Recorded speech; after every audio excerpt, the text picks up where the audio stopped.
السلام علیکم ورحمۃ اللہ وبرکاتہ۔ میرے پیارے عزیز دوستو، آئیے گا آج میں آپ کی خدمت میں ایسے 5 لوگوں کا ذکر کرنے کے لیے جا رہا ہوں کہ ان 5 لوگوں کی دعا قبول نہیں ہوتی، کیونکہ ہر انسان کی یہ خواہش اور یہ آرزو ہوا کرتی ہے کہ ہم اللہ تبارک و تعالیٰ سے جو بھی دعا مانگیں اللہ پاک ہماری دعا کو قبول فرما لے۔ کیونکہ ہوتا یہ ہے کہ ہر انسان کو کوئی نہ کوئی دقت، کوئی نہ کوئی پریشانی ضرور ہوا کرتی ہے، اور ہر انسان کی کوئی نہ کوئی خواہش اور آرزو ضرور ہوتی ہے۔ دیکھیے گا اس دنیا کے اندر کتنے لوگ بیچارے ایسے ہیں جن کے پاس اپنا خود کا مکان نہیں ہے، تو وہ اللہ کی بارگاہ میں دعا کر رہے ہیں، اے اللہ ہمارا اپنا ذاتی مکان تو ہمیں عطا فرما دے۔ اے پروردگار، ہم کرائے کے مکان میں برسوں سے رہ رہے ہیں، اے اللہ تو ایسا انتظام فرما دے کہ ہمارا اپنا مکان ہو جائے۔ کچھ لوگ آپ کو اس دنیا میں ایسے بھی ملیں گے جن کی یہ خواہش ہوتی ہے کہ اللہ ہماری شادی کو اتنا وقت ہو گیا، ابھی تک ہمارے پاس اولاد نہیں ہے، اللہ تو اپنا کرم فرما دے اور ہمیں صاحب اولاد بنا دے، اے اللہ تو ہمیں اولاد سے نواز دے۔ اسی طریقے سے کتنے لوگ ایسے بھی ہوں گے جو کسی نہ کسی بیماری میں مبتلا ہوں گے، 1 سال 2 سال 3 سال کئی سال سے وہ بیماری ان کا جانے کا نام نہیں لے رہی، ٹھیک ہے، تو وہ دعا کرتے اللہ اس بیماری کو دور کر دے، ہمیں شفا عطا فرما دے۔ ایسے ہی کتنے لوگ وہ ہوں گے جو بلا وجہ جیل کے اندر قید ہیں، جبکہ ان کا کوئی جرم نہیں تھا، کسی وجہ سے ان کے اوپر الزام لگا اور ان کو جیل میں ڈال دیا گیا۔ گھر والے دعا مانگ رہے ہیں اللہ ہمارے بھائی کو جیل سے رہائی عطا فرما دے۔ اسی طریقے سے کتنے لوگ ایسے ہوں گے جو کاروبار کو لے کر کے پریشان ہیں اور رزق میں تنگی آ رہی ہے، گھر میں پریشانی آ رہی ہے، ٹھیک ہے، اور وہ دعا مانگ رہے ہیں اللہ ہمارے کاروبار میں خوب برکتیں ہوں، پہلے کام اچھا چلتا تھا اب نہیں چل رہا ہے، ٹھیک ہے۔ تو یہ ہر انسان کے مائنڈ کے اندر، ہر شخص کے دل کے اندر کچھ آرزویں اور خواہشیں ہوتی ہیں جنہیں وہ نماز پڑھ کر کے اللہ کی بارگاہ میں دعا مانگتا ہے، ٹھیک ہے۔ اسی طریقے سے اور بھی بہت سارے لوگوں کے اپنے اپنے طریقے سے دعائیں ہوتی ہیں، ٹھیک ہے۔ تو اسی کے تعلق سے لکھا ہے کہ 5 لوگ ایسے ہیں جن کی دعائیں قبول نہیں کی جاتی۔ اب وہ 5 لوگ کون کون سے ہیں، اور پھر اس میں آپ کو یہ بھی دیکھنا ہے کہ جو 5 لوگ میں آپ کو گنانے کے لیے جا رہا ہوں نا، کہیں ایسا تو نہیں ہے کہ ان میں سے آپ بھی ہوں، اس لیے یہ ویڈیو آپ کے لیے بہت ہی زیادہ ضروری ہے۔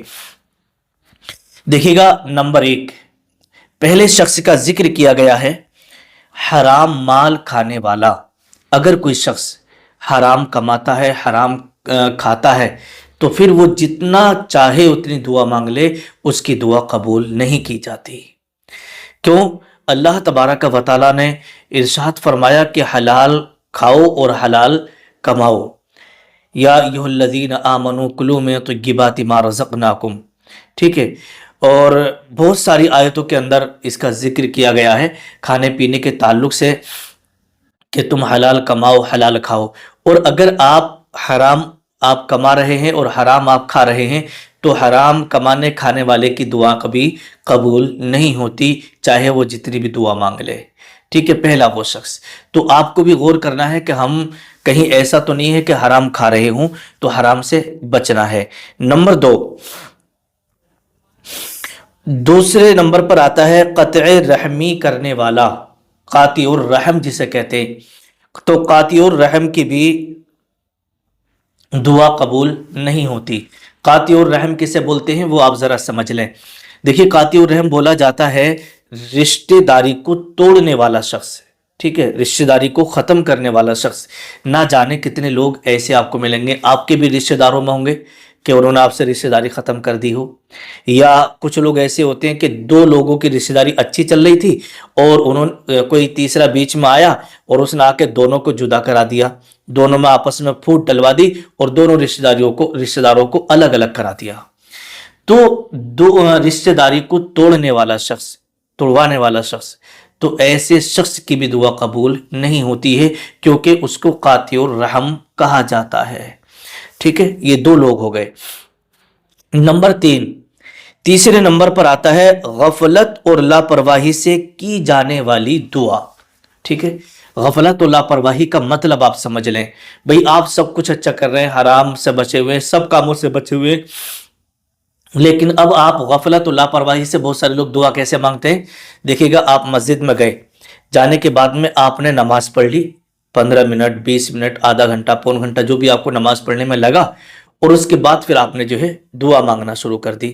اب اس طریقے سے ایسے ہاتھوں کو مسل رہے ہیں, ایسے کر کے دیکھ رہے ہیں, اور کبھی کبھی ایسا ہوتا ہے امام صاحب دعا کہلا رہے ہوتے ہیں اور ہمارا ذہن ادھر ادھر ہوتا ہے, یا خود بھی اس طریقے سے اپنا ذہن اور کہیں ہے آپ کا اور دعا مانگ رہے ہیں. ٹھیک ہے, تو اسے کہتے ہیں لاپرواہی اور غفلت میں مانگی جانے والی دعا. ٹھیک ہے, تو غفلت اور لاپرواہی میں آپ کو دعا نہیں مانگنا ہے, بلکہ کیا کرنا ہے کہ جب آپ نے 20 منٹ آدھا گھنٹہ پون گھنٹہ اللہ کی عبادت کری ہے, تو اللہ کے رسول صلی اللہ تعالی علیہ وسلم نے ارشاد فرمایا الدعاء مخ العبادہ. یہ اللہ کے رسول صلی اللہ تعالی علیہ وسلم کی حدیث پاک ہے کہ دعا جو ہے نا یہ عبادت کا مغز ہوا کرتی ہے. تو جب آپ نے 20 منٹ آدھا گھنٹہ نماز پڑھی تو آپ کو بالکل خشوع اور خضوع کے ساتھ اور بالکل یوں سمجھیے گا یکسوئی کے ساتھ توجہ کے ساتھ اپنا ذہن اللہ تبارک و تعالیٰ کی طرف لگا کر کے دل و جان سے آپ دعا مانگیں, اور آپ کی جو پریشانی ہے جو بھی مطلب آپ کے دقتیں ہیں وہ سب آپ اللہ کی بارگاہ میں رکھیں, اور ایسی دعا مانگیں کہ اللہ تبارک و تعالیٰ قرآن میں ارشاد فرماتا ہے فَلْيَضْحَكُوا قَلِيلًا وَلْيَبْكُوا كَثِيرًا, کہ ہنسو کم اور رو زیادہ. ٹھیک ہے, تو جو دعا مانگتے مانگتے اللہ کی بارگاہ میں رونے لگتے ہیں اور ان کی آنکھوں سے آنسو بہنے لگتے ہیں, تو اللہ تبارک و تعالیٰ رحم فرماتا ہے اور اس بندے کی دعا کو قبول فرما لیتا ہے. تو آپ اپنے گناہوں کو سامنے رکھ کے, اپنی پریشانیوں کو سامنے رکھ کے اور اللہ کی بارگاہ میں ہاتھوں کو اٹھا کر دل و جان کے ساتھ اس کی طرف لو لگا کے آپ دعا مانگیے گا, انشاءاللہ آپ کی دعا قبول ہوگی.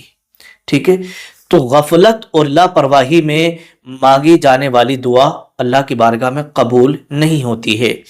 نمبر 4, چوتھے نمبر پر آتا ہے زانی کی دعا, اور زانیہ کی دعا بھی قبول نہیں ہوتی جب تک کہ وہ اپنے اس گناہ سے, گناہ کبیرہ سے اللہ کی بارگاہ میں توبہ نہ کر لے. ٹھیک ہے, تو زانی اور زانیہ کی دعا بھی قبول نہیں ہوتی.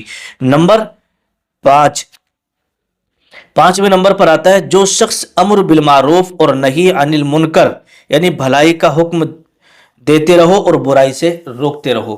اس کا مطلب یہ ہوتا ہے کہ جیسے مان لیجئے گا کہ آپ کے سامنے کوئی اگر برا کام کر رہا ہے تو اسے آپ روکنے کی کوشش کریں,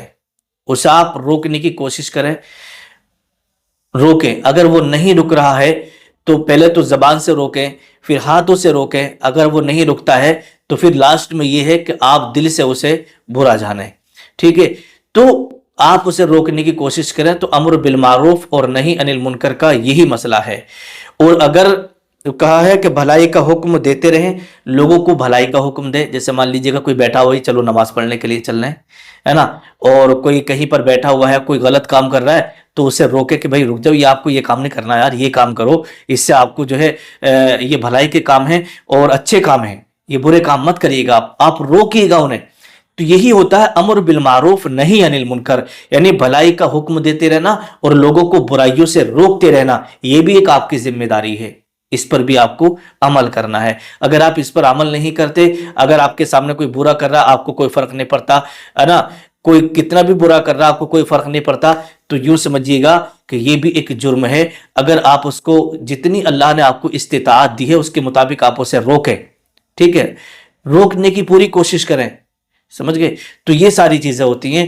تو اللہ تبارک و تعالیٰ نے بندے کو جو دنیا کے اندر پیدا کیا ہے نا, اور اللہ کے نبی صلی اللہ تعالی علیہ وسلم نے ارشاد فرمایا کہ ہر مسلمان مرد عاقل بالغ عورت, مرد عورت پر جو ہے علم دین کا سیکھنا یہ فرض ہے. علم دین سیکھیں گے تبھی ہمیں اچھائی اور برائی کے بارے میں پتہ چلے گا. تو جب بھی آپ دعا مانگیں تو اگر آپ سے ان میں سے کوئی غلطی ہو رہی ہے تو آپ توبہ کریں اور پھر اچھے سے دعا مانگیے گا, انشاءاللہ پھر آپ کی دعا قبول ہوگی.